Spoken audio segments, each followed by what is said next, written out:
Hindi inalintana ng iba't ibang grupo ang tindi ng sikat ng araw para ipanawagan ang impeachment ni Vice President Sara Duterte.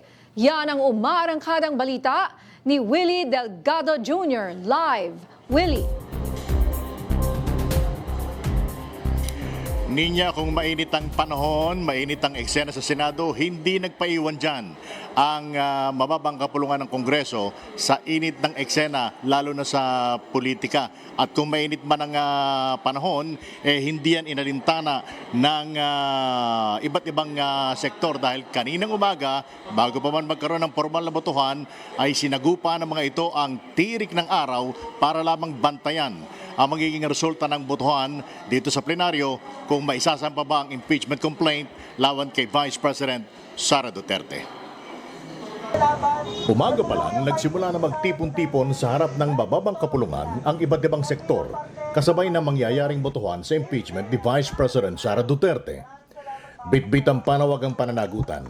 Iginiit ng mga nagprotesta na hindi dapat manaig ang takot, pressure o pagbabanta sa mga kongresistang boboto sa plenaryo. Panawagan nila, wala sanang umatras na mamabatas sa gitna ng samot-saring pananakot sa mga kongresistang boboto pabor sa impeachment.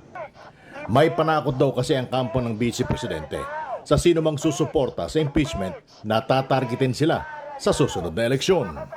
Yesterday, may unprecedented na pagbabanta na talaga namang sinasabi na kapag daw bumoto sa impeachment ay tatakbuhan nila sa eleksyon at tatutunin nila sa 2028. So we hope that our colleagues here in the House will muster the courage to listen to the evidence, makinig sa ebidensya at sa konsensya at pagpadala sa takot at pagbabanta. Para kay Sendanya, delikado na daw sa publiko kung mananatili pa sa poder si Vice President Sara Duterte na nahaharap sa mabigat na issue ng korupsyon. Every day that she's in power, it's a danger to the public because you cannot have a vice president that's obviously corrupt, who's heartbeat away from the presidency. She's a danger to the public, she's a danger to the government. Kabilang sa mga aligasyon laban sa Vice Presidente, ang umano'y anomalya sa confidential funds, questionabling transaksyon sa bank accounts ni BP Sara at asawang si Attorney Man Scarpio, at umano'y mga paglabag sa budget process.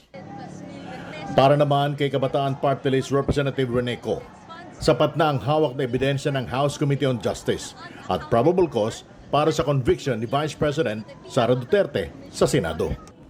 Hindi rin daw sila magbibilad sa init ng araw kung may kapalit na pabor para lamang bumoto sa impeachment.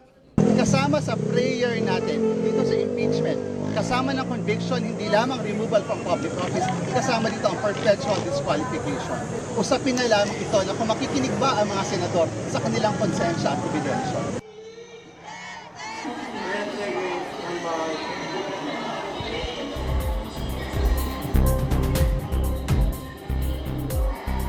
Ninya, katatapos lamang ng botohan, 255 ang nag-yes, 26 ang no at siyam ang nag-abstain. Ibig sabihin nito ay pinagtibay na ang Committee Report number 261. Ibig sabihin, mayorya ng mga kongresista ang sang-ayon na maisampa sa Senado ang impeachment complaint laban kay Vice President Sara Duterte. Tapos na ang botohan at nagbibigay na lamang ang bawat kongresista ng kanilang katwiran kung bakit sila bumoto ng yes, no, o kaya ay merong mga nag-abstain. Ninya. Alright, maraming salamat, Willie Delgado Jr.